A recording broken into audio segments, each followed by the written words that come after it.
La 4G Batelma vous présente Nivavo. Avec moteur original, puissance à partir de 10 kVA, garantie 1 an, SAV de qualité, fini les coupures, soyez autonome, Batimax. La qualité au meilleur prix. Manolotra anao ny fampalalam-baovao.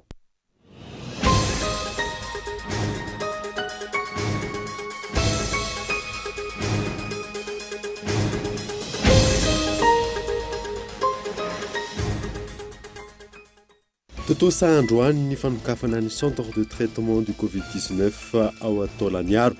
Mararany ny Covid-19 misy 20 no raisina an-tanana eo anivon'ny tuteur pitsaboana ity. Ny tondram-piasan'ny Air Madagascar namitahiraka tany ivelany ilay sidina Ethiopian Airlines tonga teny Ivato omaly ho ny tompon'anaikitra eo anivon'ny ACM sy ny PAF.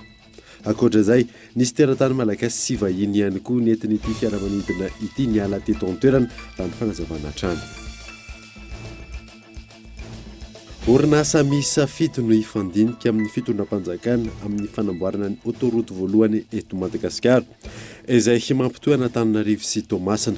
Nankatoavin'ny filan-kevitry minisitra Omaly ny anatotosana ny dialogue compétitif 3P mahakasika izay. Naembotry ny CAF ny fotoana natanterana ny fifanitsanana eo amin'ny mondial 2022 noho ny fiparitahany nivan'aretina coronavirus amin'ny septambra izao lalao voalohany ho an'ny Bahreïn Madagasikara.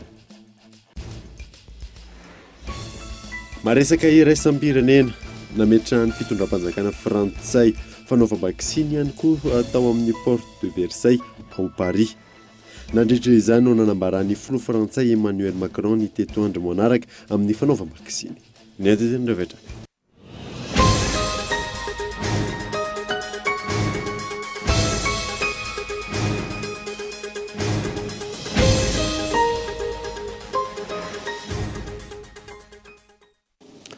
Finaritra tompoko lasy tompoavy fotoana vaovao eto amin'ny Kultivika Manasanao anaraka izany hatramin'ny farany.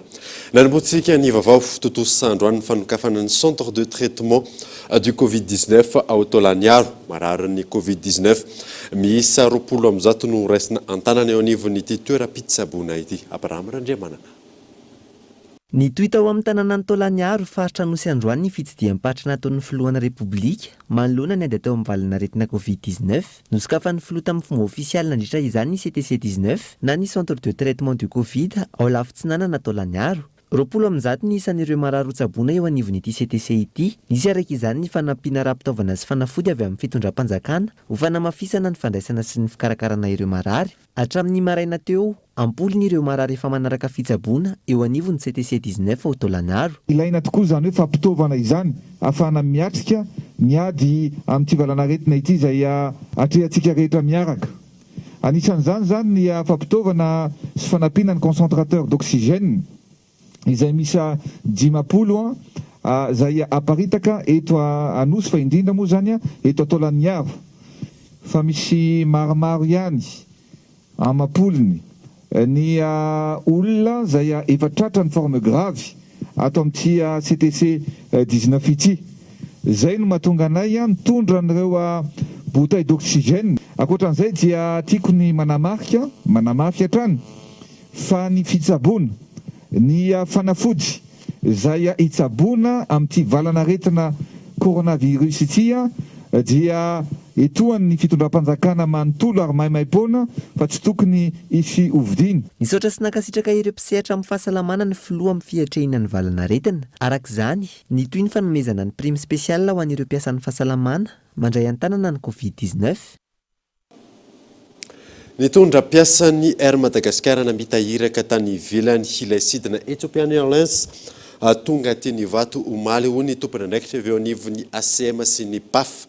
Akoatra izay, nisy teratany malagasy sy vahiny ihany koa nentin'ity fiaramanidina ity niala teto an-toerana raha ny fanazavana hatrany io nasaina. Ny haikiny teo anivon'ny aviation civile de Madagascar sy ny police de l'air et des frontières fa nisy ny sidina avy amin'ny kompani pitanterana Ethiopian Airlines sa omaly tonga teny amin'ny seranam-piaramanidina Ivato. Nitondra olona izany ankoatra ny mahakargo azy ary ireo olona nentina dia mpiasan'ny Air Madagascar namitahiraka tany Lutony.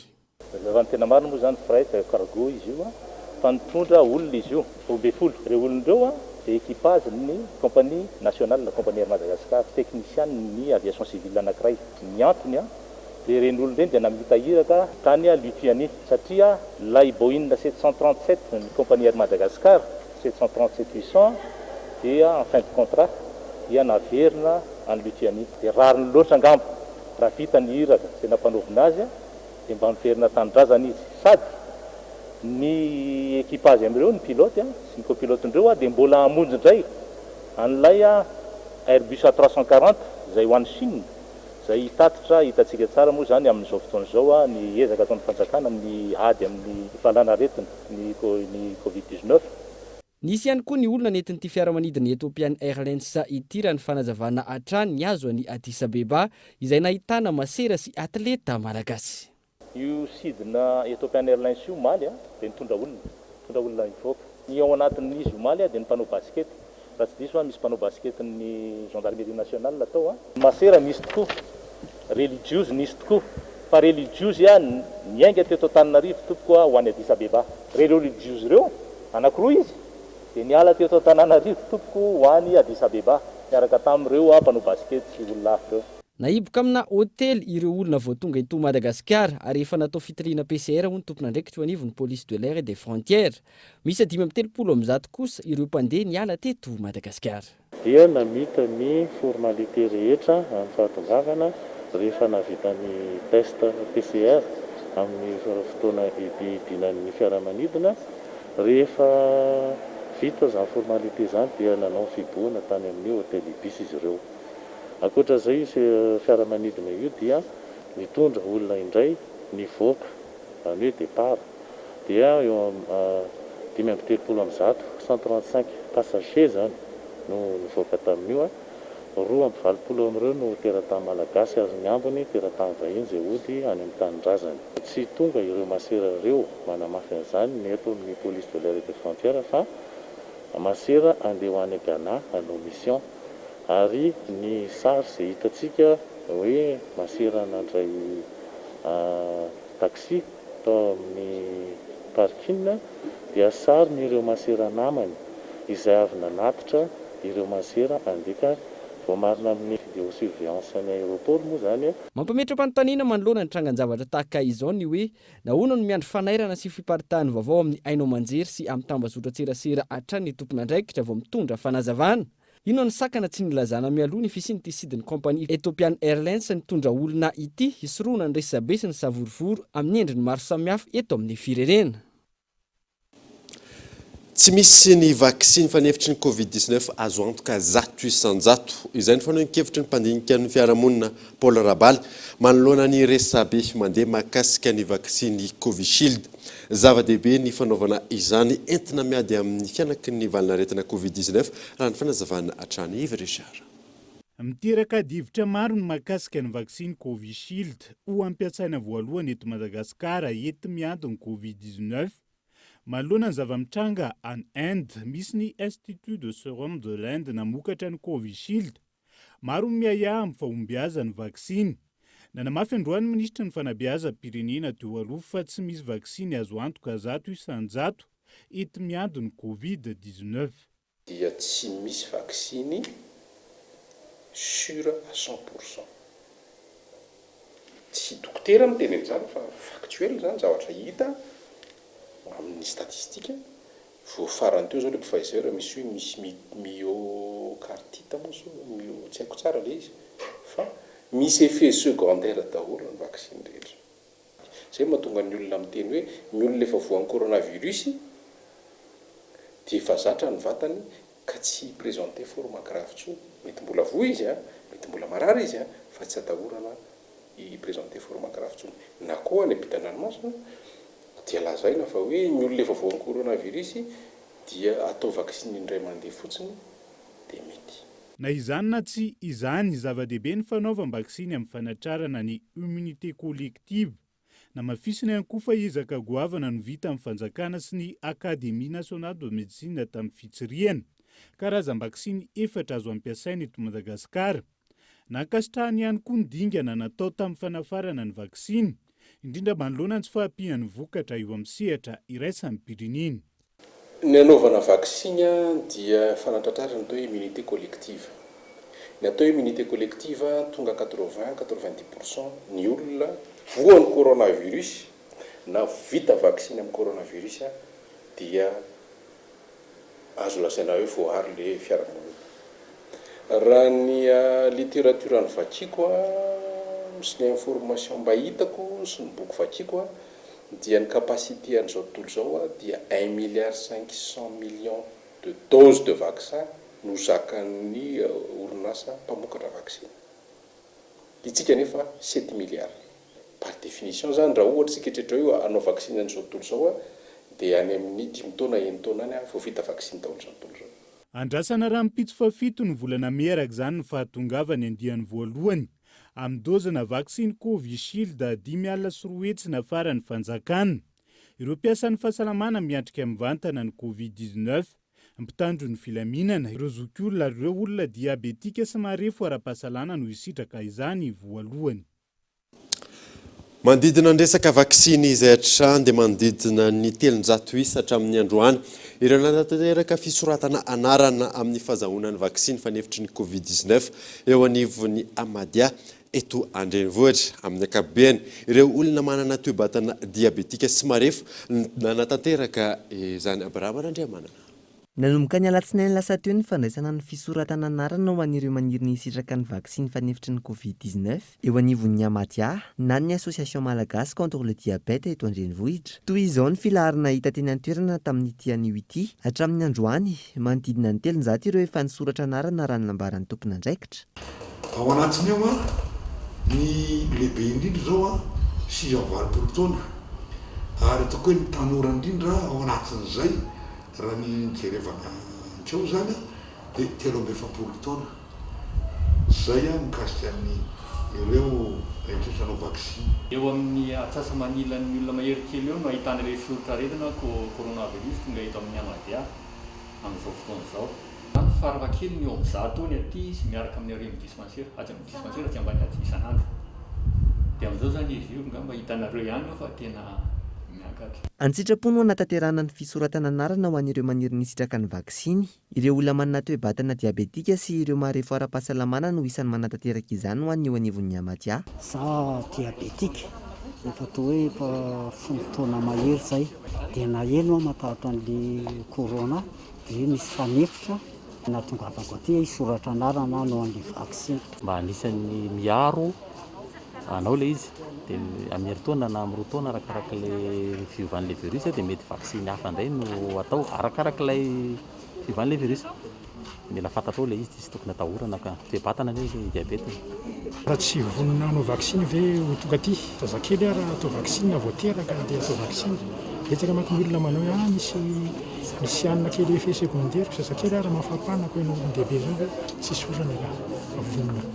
Hatreto mitoy ny fandraisana ny anaran'ireo manana toe-batana diabetika te hisitraka ny vaksiny eo anivon'ny Amadia ny fanazavana miankina amin'ny fandaminana avy amin'ny tompona andraikitra kosa ny fotoana natanterahana ny vaksiny. Tsisy fetrany aloha izy hatreto fa dia hoe raisina daholo dia mihoatra ny 20 taona zany ka manaiky hanao vaksiny. Izy mahazao nefa tsy tonga dia hoe tonga vaksiny tonga dia atao fa mbola misy ihany ny direktiva zay sy mipepetra raisiny amin'ny fahatongavany. Tsy aivina, mahatratra 7,7 alina ankehitriny ireo manana toe-batana diabetika, mpikambana eo anivon'ny Amadia manerana ny nosy.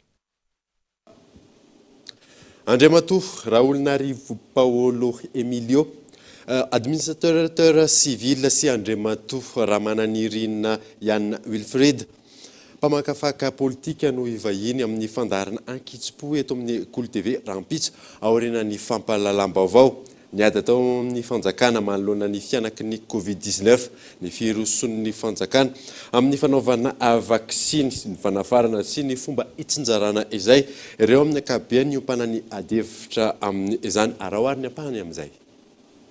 Za mino an'Andriamanitra dia ankiniko amin'Andriamanitra ny fiainako ary tenin'Andriamanitra miaro an'izay olona rehetra matoky anazy amina arety mandringana sy ny fa ny tiako tenena maranana ny anahy farany zany. Mety kosa aloha zay satria ny aretina io aretina mifindra. tsy arety nify io zay le kibodenao reny no hibata azy raha ohatra ka tsy vita vaccine aby ny isika malagasy dia ahoana zay ka ny anao le izy eto zany hevitrako za mananja ny geste barrière za miaro ny tenako everiko zany aloha fa ampy ho anazy zay ny fanaovana vaccine amiko tsy de nataoko lara-pamena loatra satria efa hiditra deuxième phase tsika zao efa deuxième confinement tsika dia tsy mbola nisy vaccine za teto fa ho an'izay tenao vaccine manao vaccine fa ny tenako manokana kosa aloha za de anisan'ny olona tsy resy lahatra am'le vaccine anatin'io zavatra io fa za de nyrokandro malagasy ny calcium ny vitamine C ny magnésie 6 reo ny anahy ndray de ny CVO plus reo ny anahy de ampy anahy reo satria fahasalamam-bahoaka io resasytsika io raha mbola sanatia mirongatra io ka efa tonga ny vaccine azony fanjakana tonga ny manery na io teny hoe tsy anao de terena satria araka ny tenenina teo de aretina mifindra eo fa nefa ny tsy atongavana am'izay aleo misoroka ho ny taolo zay mitsabo de ataovy zay hanamoramorana le vaccine ny olana kely fotsiny de zao lefa antranangery zareo no mahatonga tsy tonga de mitobaka vidina nge le vaccine fa tsy men le panome azy manimaipoana avy any izay ny antsoako ny système des Nations Unies indrindrandrindra ny OMS hoe alalaho ny fanomezana vaccine maimaipoana nay malagasy satria nareo miasa eto aminay eto nanao zélonaire nareo hanampy ny vahoaka malagasy ara-pahasalamana de ataovy ny fanamoramorana an'izay zavatra zay de izay tsy midika hoe tsy asa koa ny système des Nations Unies hafa zareo koa ny sakafom-bahoaka ny social-bahoaka sy ny sisa sy ny économie de ny ahy moa zany de sady miady aho am'le aretina sy ny fantrahana sy ny social sy ny sisa miady koa ho an'ireo zay tandapa sasatsasany sy ireo zay mena fahefana manararaotra le fahefana manotikodina ny zavatra hitsaboana ny vahoaka malagasy mampanjavona ny vola tokony hitsaboana ny vahoaka malagasy sy poronareo am'zany na inona ny fahefanareo de tsy ekena zany satria mbo naman'ny covid koa ianareo mamono ny vahoaka madinika ny ampidimy indray no lavo ny valanaretina covid-19 teto Madagasikara raha nitatitra ny voaka tamin'ny ity androany ity miisa 1.2 ireo tranga vaovao ary 7.9 ireo sitrana soamantsara Henri Florian. Olona miisa 5 indray no fantatra fa namoy ny ainy vokatry ny valanaretina covid-19 manerina ny nosy ny andro ny omaly fa 5 ny volana May 2024 raha ny antotanisana voaka ny ministera ny fahasalamam-bahoaka androany. Ny ampy 7.9 ireo sitrana soamantsara nandritra izany raha toka 1.9 ireo tranga vaovao voamarina tamin'ireo fitiliana 2.7 ny totosaina. Mitotaly 7.7 ankehitriny ireo marary manaraka ny fitsaboana manerana ny nosy izay ahitana marary manana fahasarotana miisa 7.3. Atreto miisa 5.9 ireo namon'ny any teto Madagasikara nanomboka ny 17 ny volana Martsa 2024 hatramin'ny daty ny omaly. Irioso amin'ny dinika 3P ny fanaovana ny autoroute mampifandray an'ny Toamasina sy Antananarivo io no isan'ny teboka lehibe nraisana nandritry ny filan-kevitry ministra izay nitanterahana omaly. Henri Florian. Isan'ny teboka lehibe ny songadina nandritra ny filan-kevitry ny ministra omaly tamin'ny alalan'ny visioconférence ny fampafantarana fa iroso amin'ny diniky ny 3P ny fanaovana ny autoroute mampitohy ny Toamasina sy Antananarivo. Izany izay ifandrombona ny fanjakana sy ny mpandraharaha tsy miankana izay ahitana ny fandraisana anjaran'ireo orinasa miisa 5 efa zadraharaha eo amin'ny fanamboarana sy ny fitantanana azy ireny. Fa eo amin'ny sehatry ny Jona no tapahany filan-kevitry ny ministra ity ihany koa fa ireo mpanjony lamatra madinika aty amin'ny faridranomasiny Madagasikara dia tsy mandota atao-ketra raha toka ireo mpanjony salantsalany mihoatra ny 5GT izay ho tanana ny tantao-ketra efa nampiarina tamin'ny taondaza ary misokatra amin'ny 1/12 ny volana May ho avy izao ny Jona Makamba ary noferana ihany koa nisan'ny fahazahondalana mandritra ny retona omena ireo orinasa mpitrandraka.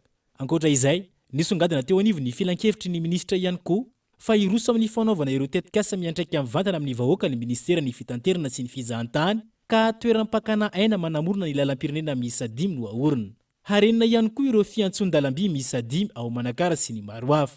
Ankoatra ireo voalaza rehetra etsy ambony ireo, nisy ihany koa ny fandaniana didim-panjakana sy volavolan-dalàna ary ny fanendrena maro samihafa teo anivony ity filan-kevitry ny ministra ity. Orinasa miisa 7 no ifandinika amin'ny fitondram-panjakana amin'ny fanamboarana ny autoroute voalohany eto Madagasikara izay hampitohana Antananarivo sy Toamasina. Nankatoavin'ny filan-kevitry ministra Omaly ny anatotosana ny dialogue compétitif 3P makasika izay miantarandreana io. Miroso ny dingana ho amin'ny fanamboarana ny lalana mikitanana ny autoroute eto Madagasikara. Araka ny fankatoavany filan-kevitry ny ministra Omaly, iroso amin'ny dinika 3P na ny dialogue compétitif ifandrombona ny fanjakana sy ny mpandra ratsy miankina momba ny fanamboarana io isika amin'izao fotoana izao. Misasiva ireo orinasa zandra-ray eo amin'ny fanamboarana sy fitantanana autoroute ifampidinika. Zany hoe ho atao araka ny teny tao dia hoe ho atao dialogue compétitif miaraka amin'ny izay orinasa rehetrarehetra izay namaly ny appel à manifestation d'intérêt izay nataon'ny ministère tamin'ny volana mars. Misy karazana négociation hoe atao miaraka amin'ny tsirairay zany hoe ahoana ny fahitanareo an'io asa napetraka io, ahoana ny fomba molavolanareo an'ilay asa, dia iny no ijerevana fanjakana hoe ato ny tena mety tsara amin'ny fanaovana an'ilay autoroute. Ny dingana manaraka moa zany dia hoe manomana ny dossier zany ho atolotra ny izay ireo mpanao tolobidy rehetrarehetra ilay orinasa voalaza tamin'ny conseil Omaly reny. Hoe fiarahan'ny sehatra tsy miankina sy ny fanjakana dia ny sehatra tsy miankina no mitondra ny vola satria izay ilay izy hoe PPP à concession zany. Amin'ny maha 3P azy iaraha-miasa amin'ny tsy miankina ny fanamboarana ity lalana mikotana ity. Lalana mampitohy Antananarivo sy Toamasina, maro ny asa atao amin'izany raha ny fanazavana. Raha orinao anatin'ilay tetikasa ministera zany dia eo amin'ny 80 sy 100 kilometatra eo ny halavan'ilay autoroute miainga avy eto Antananarivo ka hatrany Toamasina. Deux fois deux voies zany hoe deux voies miakatra ny deux voies midina. Ohatrany dia misy atao hoe aire de repos, aire de service, misy zavatra maromaro zany fa tsy vitany hoe ilalan'iny fotsiny.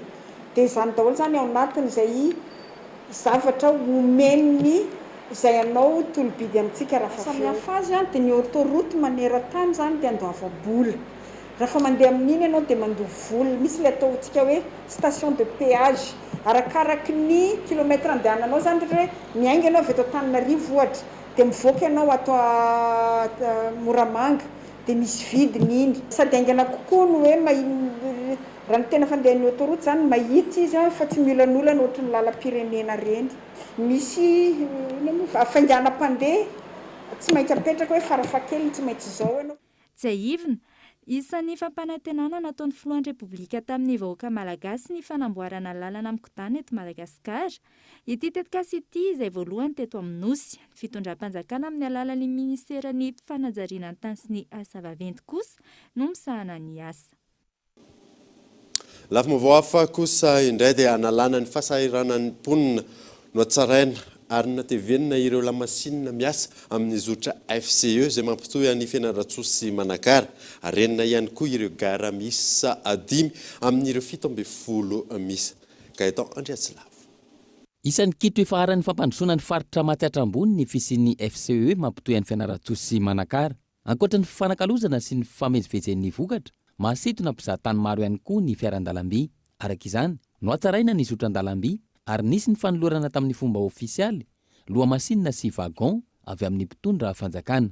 Dia anisan'ny fangatahan'ny mponina teto Fianarantsoa izay hoe eto amin'ny Matsiatra Ambony sy mifangatahan'ny olona avy any Manakara koa zany na avy any Avadibava Fitovinany ny hoe ny tena mampiray-an'izy ireo na hitaterana ny vokatra na hitaterana ny olona dia mba mila velomina ny fitaterana an-dalamby na ny FCE zany. Ka tonga eto amin'ity toerana ity isika androany manolotra n'ireo lokomotiva anankitelo sy ny vagon ihany koa. Satatra mbavarano any ireo fa mbola misy vagon hafa ho avy tsy ho ela ihany koa izay anatevina an'izao fanomezana sy fanolorana ataontsika eto androany izao. Kitro ifaharan'ny toe-karena tokoa mantsy sy ny fizahan-tany amin'ity faritra anankiroa ity ny fampiroboroboana ny fitaterana ny olona sy ny entana toy izao. noho izany dia maro ireo tanàna tsy tonga ny fiara nefa lalovan'ny fiaran-dalamby ka zava-dehibe noho izany ny fametrahana an'izao fotodrafitrasa ho ataontsika izao. Ankoatra ireo araka ny tapaka atao anatin'ny filan-kevitry ny ministra Omaly, arenina ireo fiantonan-dalamby misy Sadimy, Manakara, Tolongoina, Sambavy, Sasinaka sy Fenomby. Amboarina ny drezina ao Manakara. Ny fiaran-dalamby no lalana tokana ahafahan'ireo mponina any amin'ny tanàna maro tsy tonga ny fiarakodia, manatona ny renivohitra ao Fianaratsoa na Manakara. Rehefa tsy mandeha ny masinina, voatery mandeha tongotra kilometatra maro ny mponina, miakatra voroa na telo eny ny saran-dalana raha sendraka misy ny fiara mandalo.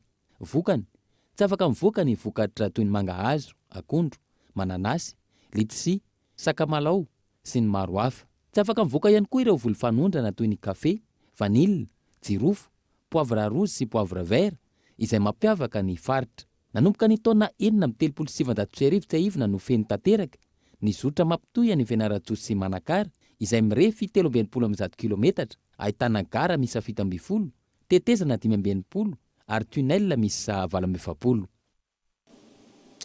Tonga eto fotoana ny dokavarotra isika aorianan'izay atatsika mahakasika ny fanadina mpanjakana. Eo ihany koa momba ny fifantsanana amin'ny mondial 2020 sy 2020 eto Afrika rehefa avy eo ary.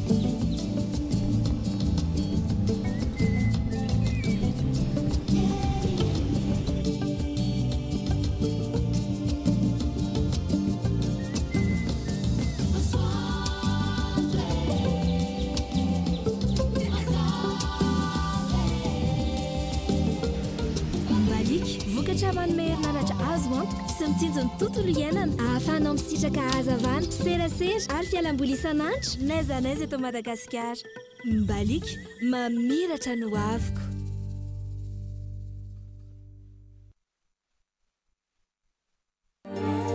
Chocolat Tsara, un goût authentique,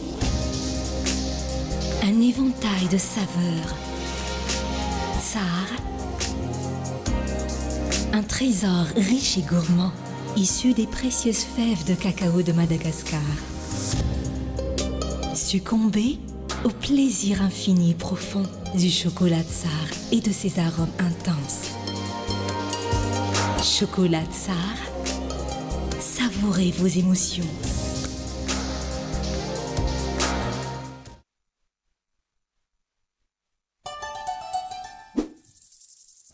Mandrosoa le sonora, Universal Emporian no vanarina au Batimax eto Tsaralalany. Otra moderna be mihitsy ato a. Ny magasin lasa moderna fa ny entana sy ny vidiny tsy miova ka. Ndahora fa mila manampy fitaovana mihitsy azao satria nahafapo ala milina fitomboary diko tato.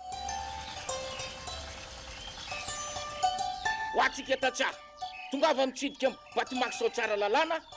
Fa hitanao daholo ny fitaovana matianina momba ny fambolena, décortiqueuse, motoculteur, scie à chaîne, groupe électrogène, motopompe, Batimax, ny kalitao amin'ny vidiny mirary.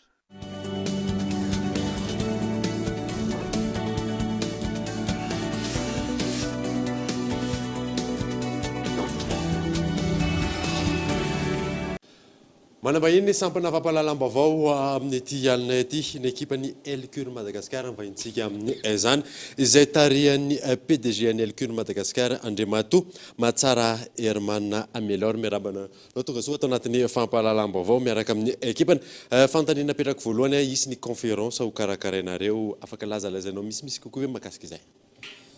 Miarahaba ny vahoaka malagasy izay manaraka nyity fampahalalam-baovao ity ary miarahaba ihany koa ny namana Anny Lalaina David izay miaraka aminay eto amin'ny fampahalalam-baovao ary fifaliana hoay amin'ity ariva ity manolotra anareo rehetra ny directeur département formation ny Elcure Madagascar.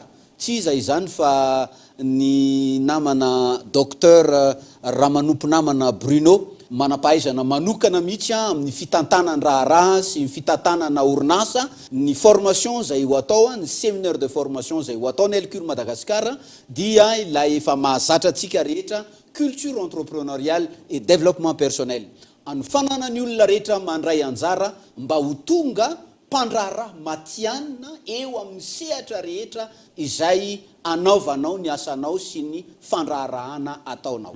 Inona daholo ny tombontsoa azo amin'io formation karakarenareo?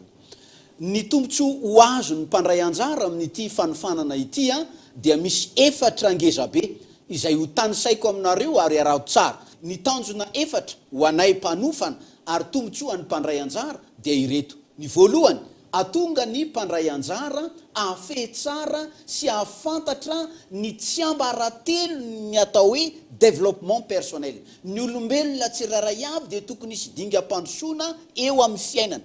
Kanefa misy blocage izy ireny no mahatonga azy ny fiainany tamin'ny 2 taona ihany, ny fiainany amin'ity taona ity, ny fiainany afaka 5 taona ary mampalahelo aza fa misy mitsotsorika hatrany hatrany arakaraka ny fandrombony taona.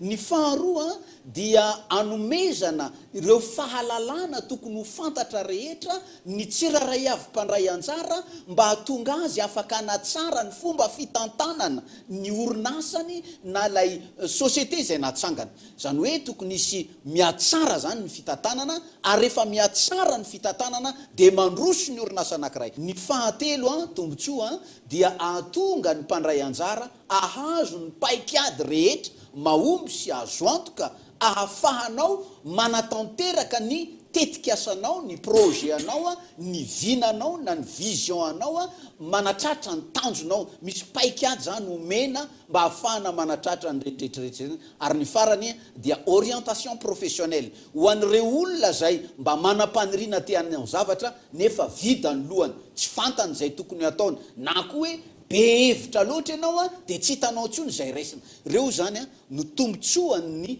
mpandray anjara amin'ity séminaire de formation culture entrepreneuriale et développement personnel. Hitodika atao amin'ny taliarintsika iza daholo ary ny cible amin'io formation io?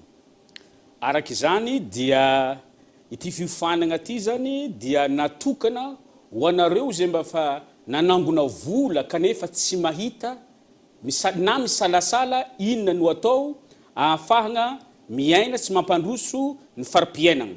Ary ny faharoy efa manana nofinofy ihany ianao kanefa misalasala tsy hay ahoana ny anombohako zany nofinofiko zany, tsy hay aiza ho aiza ny tokony anombohako, dia ireny rehetrarehetra reny zany tokony hagnatony ny Elcur de Madagascar hagnano izany formation ary fahatelo farany dia ireo zay nanangana ihany izy kanefa tsy mety mandeha tsara. Zany hoe olana ny fitantanana zany.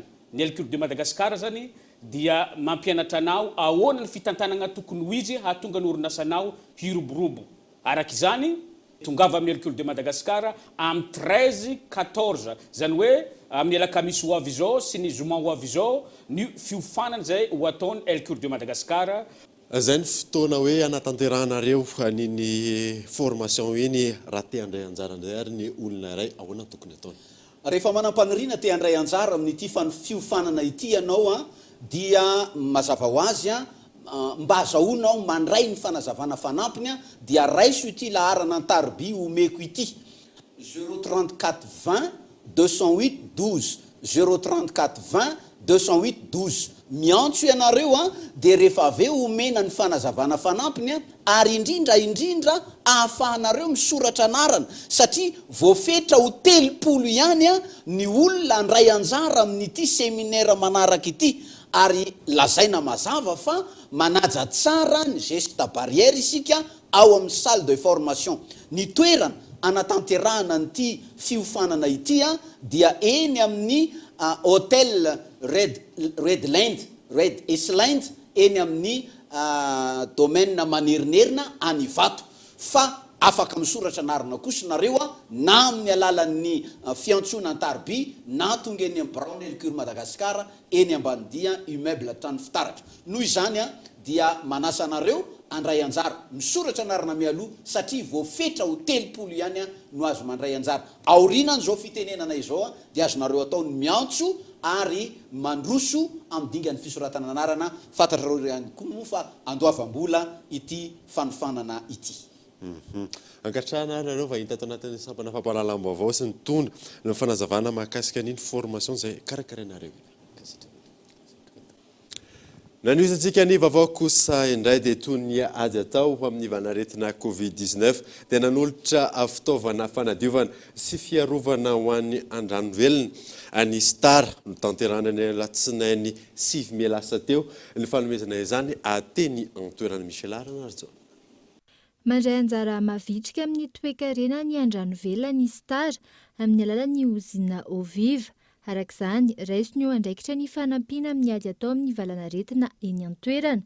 Notoloran'ny fitaovana fiarovana fokontany Andranovelona sy ny tobim-pahasalamana Centre de Santé Saint-Jean Andranovelona. Izay fanomezana izay zany dia misy ao anatin'izay ny fanadiovana ny tanàna, izany hoe brouette, kifafa, seau, dia misy ihany koa ny fitaovana entina manadio manao désinfection ny toeram-pitsaboana ny fokontany sy ireo trano fonenan'ireo olona izay mety ho tratra ny Covid-19, pulvérisateur sy fanafody atao anatin'izay pulvérisateur izay ny atolotry ny Star. Ankoatran'ireo dia misy ihany koa ny gel hydroalcoolique sy ny masque chirurgicaux ary ny gants izay ho atolotra ny centre de santé. Izany dia natao mba ahafahana mifanampy amin'ny fiarahamonina hiaro-tena sy amin'ny hafahan'ny foana ao anatin'izay Covid-19 izay. Iray amin'ireo toeram-pitsaboana falehan'ny mpiasan'ny Oviva ny Centre de Santé Saint-Jean. Raha ny fanazavana, manamafy hatrany ny fiaraha-mientana ataony amin'ny ady amin'ny valanaretina Covid-19 ny Star amin'ny alalan'izao asa sosialy izao. Nangingina tsy toy ny isan'andro ny arabe rehetra teo amin'ny renivohitry Vakinankaratra tamin'ity androany ity araka ny fanambarana zay nataony governoran'ny faritra nisy ireo nanaja izy fefetra maro samihafa fa misy ihany koa ny mbola nanolotra ny varotra Kolo TV Antsirabe. Araka ny fanambarana izay nataony governoran'ny faritra Vakinankaratra ny alarobia 5 volana May 2024 lasa teo. Makasika ireo fepetra rehetra tokony hoarahana ireo vahoaka eto amin'ny faritra Vakinankaratra ny amin'ny tsipariany valanaretina coronavirus dia anisan'ny tebokiray lehibe tao anatin'ireo fepetra maro izay niraisin'ireo ny tsy fisokafan-tsena rehetra manomboka amin'ny roatolakandro ny tsena lehibe sy ny tsena pokotany ary ireo tsena kely. Nisy ireo nanaja ireo fepetra ary nanidy tanteraka ny tsenany ao ihany koa ireo mbola nanararoatra ny varotra tamin'ireo fokotany sasatsasany izay nandalovanay teto Antsirabe renivohitra. Tena tsisy ny tsena satria ny entana ilaina andro zao tsy landy sady simba zao le izy zao dia miditra perita faty antoko zay am'le izy nefa zay miantoko dia izay zany mahatonga anay mbola miafyafy etỳ amin'ny sisiny. Raha ohatra ny hoe zany mitoy zany le hoe fedin'le tsena ohatra zao dia mijaly ho vahoaka madinika zay zany le izy zay satria ina ro hoan'ny vahoaka madinika ary le vahoaka madinika zany tsy maintsy hoe nitadiaviny androany hoan'ny androany dia inona ary zany nefa izy noho ny mampitondra fanjakana anazy dia sy maintsy arahana zay baikony. Araka izany dia maro ireo mpivarotra sendranay tamin'ity anio ity no nitondra fitarainana mahakasika ireo fepetra izay miantra amin'izy ireo. Ny entanay arao zao zany dia be da be ny tsy lany ny mofo be da be koa ny tsy lany dia tena mahatsiaro sahirana zay ary tena tsy zakanay zany le izy satria ny ankizy kely tsy maintsy mihinan-kanina. Ny zavatra takinay zany dia tokony mba hoe ao anatin'ny ray andro zay no tokony tsy mivarotra. Raha ohatra ka mba eritreretinay mitady zay ao anatin'ny enin'andro dia tsy mampaninona anay na tsy mivarotra zay alahady tsy mivarotra zay asabotsy. Orinasany anay ity na dia kely ary hoe afaka miasa ny zone France orinasany anay nendreny ary mbola 500 fa manodidina anay vitsivitsy fa mba jereo ihany le orinasa na dia majinika ary fa tena tsy mety le izy. Tsy misy resaka hoe politika tsy manohatra tsy maninona fa mba tokony andraikitra mihitsy le olom-boafidy fa lasa le olom-boatendry eto manao didy jadona. Anisan'ny voakasika tao anatin'izao fepetra izao ihany koa ny posy sy ny sikloposy izay mifamezivezy eto tampon-tanàna Antsirabe. Misy fiantraikany tanteraka hoy ireo mpitondra posy ny fanajana ireo lamina vaovao ireo na izany aza nefa dia vonona ny anaja izany izy ireo. Laviny akapobe aloha misy fiantraikany be ihany le satria izao ary dia efa ohatr'izao tsisy olona tsony dia posin'olona nefa mivoaka dia tsy maintsy valohany io fany. Dia raha le ofa posin'olona lasa tsy ho vitanay. Tsy afaka mitondra olona roa fa olona ray ihany. misy fiatraikany be any satria raha olona roa zao no andeha posy dia ohatra hoe mpivady izy na mpianaka dia roa dia tsy azo mitondra roa nefa anay lasa tsy andeha ilay olona satria tsy maintsy manada le fepetra foana le amin'ny anara-pahasalamana koa andaniny ihany nefa misy fiatraikany be le izy matahotra anay sa nahoana ny tsy atahotra le aretina anisan'ny matahotra aina nefa tsy afa manoatra fa tsy maintsy mitady volo mety ndeha hody fa tsisy olona hoentina antsony ary tsisy tsony samy mpitondra posy aby sisa andehandeha tian'ny arabe ady. Lafa mavao hafa kosa indray dia notapahana androany mahakasika ny fitsipika amin'ny fe ny fampandehanana ny fitaom-pivoriana ara-potoana ny solombavam-bahoaka teboka maro no voaresaka tao anatin'ny izany Yves Richard. Tsy maintsy nanova fomba fiasa manoloana ny valinaretina Covid-19 ny teo anivany anteny mira-pirenena anatanterahana ny fitaom-pivoriana ara-potoana voalohany amin'ity taona ity. Maro araka izany lafin-javatra nitondrana fa nitsiana anatin'ny fitsipika manokana hifeny fampandehanana ny asan'ny solombavam-bahoaka anatin'izao fitaom-pivoriana izao. Fiovana kely dia amin'ny alalan'ny visioconférence koa zany no misy onglety kely ahafahana manangatanana hoe main levée sy satroka ao anatin'izay zavatra izay. Zay zany ny vote izay ho atao hoe vote main levée fa ny vote secret dia mbola tsy voafetra an'ity visioconférence ity raha ohatra zany ka fifidianana olona hoe hifidy ny VP sika tamatavy izay mbola tsy mipetraka amin'izao dia tsy mbola tafiditra ao anatin'ity visioconférence ity izay zavatra izay. Na izany na tsy izany tsy ho voakasika ny momba ny tombontsoa isan'ny tokony sitrahan'ny solombavam-bahoaka mandritra ny fitaom-pivoriana toy izao. Ny resaka indemnité aloha dia tokony hositrahan'ny solombavam-bahoaka daholo ihany satria ny indemnité de cession ny solombavam-bahoaka rehetrarehetra dia manao an'izay indemnité de cession izay. Ny resaka hébergement misy ihany koa ny solombavam-bahoaka izay efa se déplacer any amina toerana ary izy io dia efa sitrahany foana isaky ny misy zany ny session dia ezahana zany mba hipetraka mba tsy ho tsoahana amin'ny solombavam-bahoaka mandritra ny session ordinaire ity ny fisitrahana an'izay indemnité izay. Aorian'ny fanapahan'ny solombavam-bahoaka ny fandaminana napetraka alefa eny anivon'ny fitsarana avo momba ny lalam-pandrenana ny fitsipika. Aorian'ny fankatoavany arak'izany vao azo ampianana tsia amin'ny alalan'ny visioconférence sy ny maro hafa amin'ny fitaom-pivoriana voalohany anteny mira-pirenena amin'ity taona 2020 ity. Tsy mbola misy mipika kosa ankilan'ny mahakasika ny lohahevitra mety andalo eo anivon'ny anteny mira-pirenena anatin'izao fitaom-pivoriana izao. Tontolo ny fampianarana kosa indray dia hifarana rampitso ny fisoratana anarana ho an'ny fanadinana BEPC raha toka ny farana ny fahatelopolo ny volana aprily lasa teo ny fisoratana anarana ho an'ny CPE 2020. Tsy mbola misy ny fanemorana hatreto ny datin'ny fanadinana fa ny fahenina ny volana jolay ho an'ny CPE ary ny fa 9 hatramin'ny fa 12 ny volana jolay kosa ho an'ny BEPC fanampanazivana. Tokony izy tsy misy an'izay dérogation izay fa raha ny izahay miezaka mifandray amin'ireo faritra hatramin'izao dia ny zavatra andrasana dia ny fanaovana sezia an'ireny ankizy misoratra anarany ireny, zany hoe ny fanaterana ny dossier dia efa zaka tapitra avokoa fa miandry ny fanaovana ny sezia dia ho tonga aty aminay ny ireny totanisa mahakasika ny hoe ny isan'ny mpianatra sy ny hoe isan'ny mpiadina zany.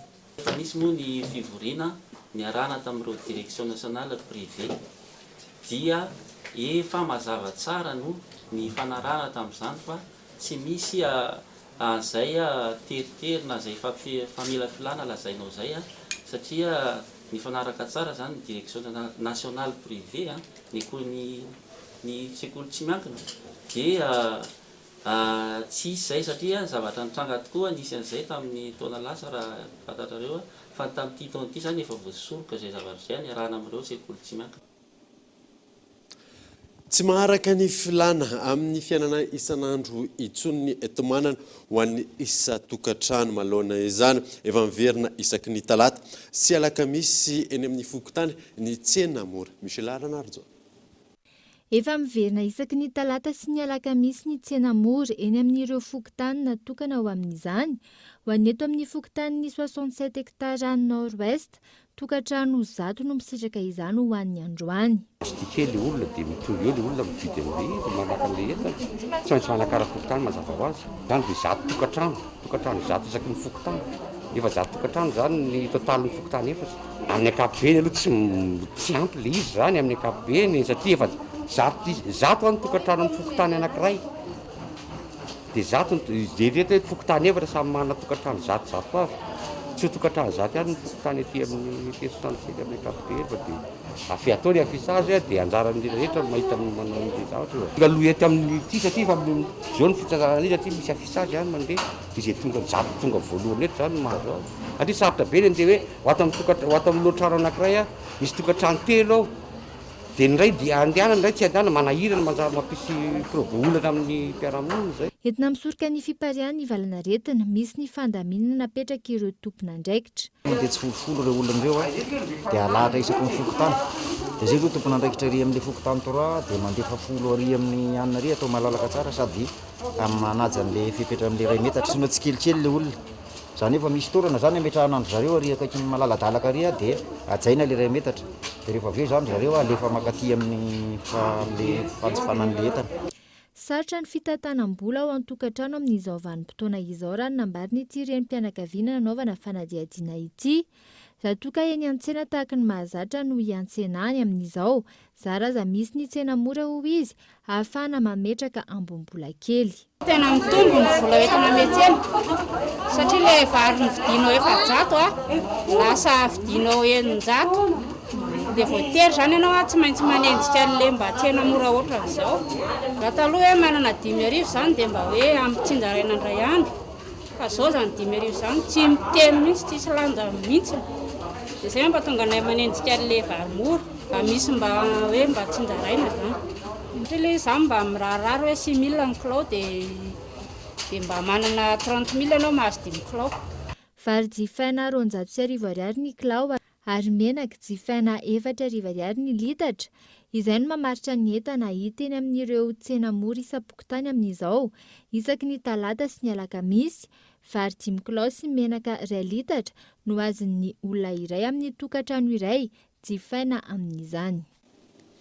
Tontolon'ny kitra kosa indray dia nahembotry ny kafa ny fotoana anatanterahana ny fifantsanana ho amin'ny mondial 2024 noho ny fiparitany valanaretina coronavirus amin'ny septambra izao lalao voalohany ho an'ny bareny Madagasikara. Io ny nasaina. Noho ny fiparitany valanaretina Covid-19 nanapa-kevitra ny CAF fa ahembotra ny volana septambra, oktobra, novambra ary ny martsa 2022 ny fifantsanana amin'ny mondial 2022 izay tokony ho tanterahana ny volana jona izao. Niova araka izany ny fandaharam-potoana ka ny volana septambra izao ny andro voalohany sy faharoa iaona ny Barea amin'ny Benin sy Tanzania, ny volana oktobra ny lalao mandroso sy miverina amin'ny RD Congo ary ny volana novambra ny lalao roa farany izay anaovana ny lalao miverina amin'ny Benin sy Tanzania. Aoriana rehetra ireo no tanterahana ny match de barrage ho an'ny ekipa voalohany isam-bondrona izay ho tanterahana ny volana martsa 2022. Fanontaniana apetraky ny mpankafy baolina kitra manoloana izao fiemorany daty izao ny hoe ayanararotra izany ve ny tompon'andraikitra isa tokony amin'ity taranja ity ka andamina ny raharaha tokantrano izay iarahany rehetra mahita ankehitriny mba ho tombony ho an'ny Bareany Madagasikara. Maresaka iraisam-pirenena nametrahany fitondram-panjakana frantsay fanaovana vaksiny ihany koa tao amin'ny Porte de Versailles ao a Paris. Nandritra izany no nanambarany filoha frantsay Emmanuel Macron ny tety andro manaraka amin'ny fanaovam-vaksiny fanadina. Taorian'ny Stade de France sy ny maro hafa, ny toeram-pampiratiana ao Porte de Versailles ao Paris indray no napetraky ny fitondram-panjakana frantsay andraisana ny olona atao vaksiny. Mandidina ny 2,000 isan'andro ny olona azo raisina amin'ity toerana ity. Tafiditra anatin'ny fanafainganana ny fanaovam-vaksiny no tanjona anatin'izay. Ny filoham-pirenena frantsay Emmanuel Macron no tonga nanokatra izany tamin'ny fomba ofisialy. Nandritra izany no nanambarany tety andro manaraka amin'ny fanaovam-vaksiny. Isan'izany mahery ny 50 taona izay naroso ny folome ho avy izao ary ny salatona rehetra ny 12 may. Izay mamana vaovao tamin'ity androany ity ankasiano nanaraka izany soava tsara daholo tompoko.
avec moteur original. Puissance à partir de 10 kVA. Garantie 1 an. SAV de qualité. Fini les coupures. Soyez autonome. Batimax. La qualité au meilleur prix. Vous a présenté La 4G by Telma vous a présenté